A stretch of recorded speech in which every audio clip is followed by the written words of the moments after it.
Said I hope I'm a tango, papa papa tango, papa. Pull a papa way, go to take a talk about my money, got it, go to papa, papa. Talk about my money, guys, I said I get a bomb. What I got, mama, they got bomb bomb. Yeah, yeah. Yes, you know what? I'll just tell you the shoes are clapping, dance when I'm the man, go to get it, papa, papa, papa. Pam pam. ¿Qué tal? ¿Cómo andan? Muy buenas noches, bienvenidos a Semanario, acérquense. Ustedes saben que vamos organizando, por supuesto, el programa, produciéndolo a lo largo de la semana hasta que llega el día sábado a la medianoche, ahora con nuevo horario. E íbamos tirando algunos de los temas que tienen que ver con la política. Obviamente, el día jueves ya se desarmó todo lo que habíamos proyectado y vamos a hablar, entre otras cosas, del papelón del Senado. Edgardo Moreno, periodista, está con nosotros. ¿Cómo andás? Bienvenido. Bien, bien, gracias por la invitación. ¿Y cómo te debe pasar a vos, no? Sobre todo. Sí. Empezás a tildar algo que hay que escribir o de lo que hay que hablar y a la media hora ya te cambió la idea, ¿no? Aunque hay un hilo conductor, me parece. A ver. ¿No? Voy a empezar por lo del Senado, claramente, que ha sido lo más fuerte de la semana, sobre todo por el impacto social. Pero el hilo conductor es que me parece que en la semana que concluye, tanto el gobierno como la sociedad han chocado contra algunos límites que se preveía que en algún momento iban a aparecer, pero que parecían que estábamos fingiendo demencia, como que que disimulábamos que no iban a existir. Sí, sí. Y diría por lo menos 3 ejemplos de eso. Empiezo por el más duro, el primero, la paritaria de la casta. Qué lindo título. El aumento del Senado. Claramente un gesto extremadamente corporativo del Senado Nacional, donde por unanimidad, con la vicepresidenta a la cabeza incluida, eligieron un procedimiento para ajustar las dietas absolutamente vergonzoso, porque fue estructurado para intentar ser presentado de manera civilina, con subterfugio, con eufemismo, disimulando una cosa que es indisimulable. Es cierto que esto abre un debate acerca de cómo tienen que ser remunerados los representantes del pueblo, de lo que tiene que ser una dieta digna para un representante del pueblo, para que no quede expuesto a las presiones de los lobbies, etc. Pero lo concreto es que hay un mecanismo ahí que ha tocado un límite de la paciencia social, porque hace mucho que se viene postergando un debate acerca de cómo se tiene que ajustar eso. Es cierto que estaba bajo el nivel para un legislador, para lo que es un legislador, pero ese no es el núcleo de la discusión. El núcleo de la discusión es que rige en la Argentina un procedimiento por el cual, amparándose en que es un poder independiente del Ejecutivo, que no le tiene que fijar las remuneraciones porque condicionaría a los diputados y a los senadores de esa manera, eligieron un mecanismo de autofijación de los haberes. Entonces, esto de que son al mismo tiempo quienes distribuyen y los distribuidos es muy irritativo, ¿no? Y al mismo tiempo, durante algún tiempo se disimuló con la paritaria de los empleados legislativos, que también forman parte de la misma, de alguna forma de la misma corporación, ¿no? Entonces, claro, cuando se aumentaba la paritaria de los legislativos, de los empleados del Congreso, automáticamente se elevaban las dietas de los representantes. Claramente esto ha tocado un límite, la gente lo rechaza de una manera absoluta, pero también para el gobierno toca un límite. Primero porque hay una parte del gobierno que está involucrada en esto.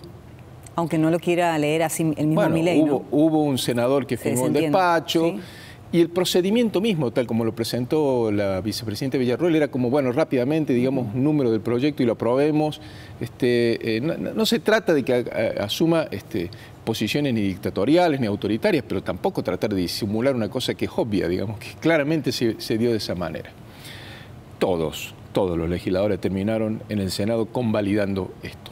Aunque salgan y digan, yo no lo sabía, me enteré después, sí, no yo me no gusta, levanté la mano, voy a rechazar el aumento. Rechácelo. Lo concreto es que lo hicieron con conocimiento de causa práctica, todos, no quiero decir prácticamente todos los senadores. ¿Esto qué detona? También el fin de un discurso que del lado del gobierno, del Poder Ejecutivo, también fue en su momento muy demagógico, ¿no? Milei, que hoy es presidente, antes fue diputado, en lugar de proceder en ese momento o instar a una modificación racional de este mecanismo de autofijación de haberes, rifaba la dieta. Así es. Sí. Lo mismo que está haciendo Menem ahora, ¿no? Martín Menem. Todo tribunero. Sí, sí. Pero nada de agarrar el toro por las astas y solucionarlo de verdad. Y ahora es un límite, porque la gente también le dice, pero no venías vos a pelear contra la casta, mira lo que te acaba de hacer la casta. Y al mismo tiempo él dice, bueno, pero eso es la casta, bueno, pero vos sos el gobierno. Entonces le piden una intromisión que él tampoco puede hacer sobre el otro poder. Entonces hay un juego perverso de un riesgo institucional importante porque se desprestigia al mismo tiempo el Poder Ejecutivo, que hizo demagogia con este discurso, y sobre todo el Poder Legislativo, que es el que se aumenta las dietas. Pero la pérdida de prestigio es sistémica, entonces la pérdida de prestigio nos perjudica a todos, en definitiva, ¿no? Porque son instituciones que están diseñadas para que sirvan a las políticas públicas. Este es un límite que me parece que tanto el gobierno como la sociedad, cuando digo el gobierno digo también el Ejecutivo y el Legislativo, los poderes del Estado, están tocando. El discurso de vengo a detonar el Estado, soy el jefe del Estado, pero vengo a detonar el Estado, también encuentra el límite, ¿no? Porque eso, más allá de una enunciación, cuando se tiene que llevar a la práctica, choca con límites. ¿Qué lectura estará haciendo la sociedad argentina de lo que pasó en el Senado y, en definitiva, de si esto va a lograr más apoyo o no durante el 2025 cuando se lleven adelante las legislativas, tal como lo señalaba el mismo Milei, ¿no? Vamos a arrasar seguramente en el 2025, miren lo que están haciendo los senadores de todos los partidos. Los otros dos ejemplos y te respondo esa pregunta. ¿Qué hicieron los legisladores ahí? Se cartelizaron. Ahí está, muy bueno también. Se cartelizaron, sí, claro. Como se habían cartelizado las prepagas, ¿no es cierto? Claro, sí. El otro límite que también tocaron, pongo ese otro ejemplo, donde el gobierno se lanzó con una liberación absoluta de los valores de los precios de las prepagas, y luego se dio cuenta que ese no era un mercado perfecto, que era un mercado que no tenía competencia perfecta y tuvo que volver sobre sus pasos, ¿no? Claro. Porque se le habían cartelizado las prepagas. Bueno, ahora se le cartelizaron los senadores también. Sí. Límite para el gobierno, límite para la sociedad también. Y un límite más que va al punto donde vos apuntás. ¿Cómo se proyecta la consecuencia política de esto al 2025? Bueno, el fiel de la balanza es si esto funciona o no para el mandato explícito que recibió el gobierno, que es controlar la inflación. Si el gobierno controla la inflación, muchas de estas cosas se reordenan políticamente de una manera. Si no la controla, se reordenan de otra manera, o se desordenan de otra manera, bien, mejor dicho. Claro, sí. Y ahí también el gobierno está encontrando algunos límites que es importante observar. Pese a los gestos de alineamiento geopolítico ostensibles que ha hecho Milei y el gobierno nacional, que en muchos casos son valiosos, pero también muy riesgosos, esto de ser socios de la OTAN, de involucrarnos claramente en un alineamiento con Israel. Sobre todo en conflictos bélicos, ¿no? Es decir, sí, claro. Obviamente, en el caso del ataque de Irán a Israel, no cabía otra posición que alinearse con el agredido. Es decir, sobre todo porque Irán es claramente para la Argentina un enemigo. Y es un enemigo porque atentó en nuestro territorio contra ciudadanos argentinos. Y está impune eso todavía. Al punto que iba, pese a esos gestos de alineamientos, los apoyos para la sustentabilidad del programa económico todavía no están claros, ¿no? Caputo ha viajado, habló con el Fondo Monetario y le dijeron: va muy bien la lucha contra la inflación, tengan cuidado con el frente social porque están ciñendo muy fuerte ese frente de la tolerancia, porque el ajuste es muy fuerte. Fue al Departamento del Tesoro, que es como el Ministerio de Economía de Estados Unidos, que es la voz cantante más fuerte dentro del Fondo Monetario, le dijeron lo mismo. En los dos lados gestionaron fondos frescos, en los dos lados le dijeron... Termine de ordenarse. Le dijeron, hoy lo escuchaba a Claudio Loser, sí, el economista, sí, le dijeron lo mismo que acá: no hay plata.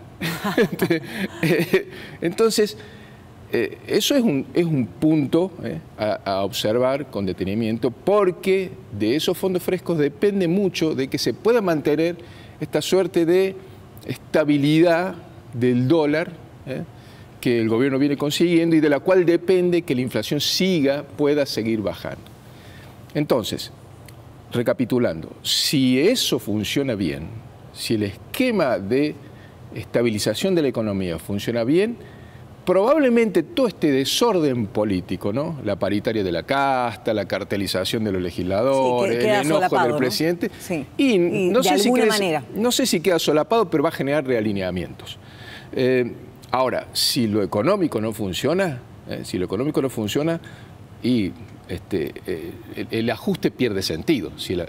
Para la gente el ajuste pierde sentido. Estaba mirando algunas consultoras y números sobre la imagen de Milei y sigue teniendo una imagen positiva, relativamente alta, más positiva que negativa en definitiva.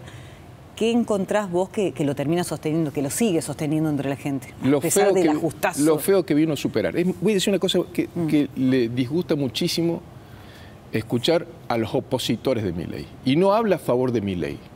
No habla a favor de Milei. Habla en todos casos en contra de ellos. Por lo general, quienes son los adversarios de Milei, el kirchnerismo, los otros opositores más dialoguistas, pero que perdieron también, digamos, de Juntos por el Cambio, creen que ganó el más horrible de todos los candidatos. Lo creen un candidato, un presidente que fue un candidato horrible. Todavía no les cae la ficha de que para la sociedad fueron más horribles ellos. Eso es lo que valida, digamos, todavía en las encuestas la posición de Milei. El no querer volver al pasado, en definitiva. En la experiencia clara del gobierno fallido, de los gobiernos fallidos, ¿no? Es muy duro decirle esto a los opositores. ¿Vos pensás que Milei es horrible? Sí. Bueno, a ver si te vas dando cuenta de que para el votante vos fuiste más horrible. Esta semana fue tendencia ninguno, la palabra ninguna. También en base a otra encuestadora online que preguntaba quién era el líder de la oposición. Y el porcentaje más alto era ninguno. Es decir, no tendría oposición. Milei mismo aludió en esa entrevista que tuvo con Fantino, sí, a que después de él, digamos, del primer opositor que aparece es Cristina, que está autoexcluida del panorama electoral, sí, 20 puntos. Y Kicillof 17, o sea, para nada competitivo. Él se ufanaba de eso y por eso desafía a la oposición diciendo, bueno, si no me dan consenso para hacer la reforma ahora, la voy a conseguir el año que viene cuando gane las elecciones legislativas. Falta un tramo para eso y en ese tramo la inflación tiene que bajar y al mismo tiempo tiene que bajar sin destruir todo, porque si la inflación baja con un nivel de recesión tanto que destruya el empleo, y que destroce las expectativas de superar el momento del ajuste, sí, eso también va a tener un efecto político negativo. A mí me parece muy apresurado hacer presunciones sobre cómo va a salir el panorama electoral del año que viene. Me parece que falta muchísimo y además la realidad tiene estas cosas. ¿Y cuánto más puede aguantar la gente en esta recesión que ya la estamos viviendo? ¿Cuánto tiempo más queda? Hay un punto además, la legitimación de Milei, la legitimación del balotaje, es por la indignación versus lo que estaba, ¿no? Sí. El enojo y la decepción, la desesperanza, la desilusión con lo que pasó. Eso tiene obviamente un efecto inercial, que todavía se está viendo en las encuestas. Pero Milei está desafiado ahora a legitimarse con resultados, es decir, a pasar del discurso de la indignación al discurso de la ejecución. Y eso tiene un eje claro, tiene un mandato explícito, ordenar la economía. Y no es únicamente bajar la inflación, que es probablemente lo que más rápidamente se percibe, sino también hacerlo en condiciones que no se destruya todo el aparato productivo del país. Te pido en un minutito, si es que podés hacerlo, el estilo confrontativo que tiene Milei, sobre todo la puntería que tiene en este último tramo de su mandato, bueno, recientemente iniciado, contra los periodistas en particular. ¿Qué pretende con esto? Me parece que está mal, me parece que en muchos casos él lo utiliza como una herramienta distractoria. Sí. Creo que en otros casos lo hace convencido de los argumentos que tiene. Pero me parece que por lo general ha recurrido al insulto. Y el insulto no es un argumento. Nadie reivindica para los periodistas el patrimonio de la verdad, ni el privilegio de la verdad absoluta. Es decir, nosotros no es que tenemos la verdad para nada. Pero en todos casos, y por supuesto que podemos ser criticados y el presidente puede disentir y puede criticar incluso duramente las cosas que dicen los periodistas. Una cosa es criticar y otra cosa es insultar. O sea, si yo trato de decirle a la Nata, explicarle a la Nata qué fue lo que pasó en la reunión de gabinete, si estaba o no el embajador israelí, hasta qué punto estuvo, eso es una cosa. Decir imbécil es otra cosa. Pero funciona así entre las personas comunes y funciona también para el presidente. Yo creo que eso está muy mal. Gracias. No, Edgardo gracias. Moreno con nosotros. Hacemos la primera pausa y después es un lujo el próximo invitado, ¿eh? Así que quédense por ahí y ya venimos.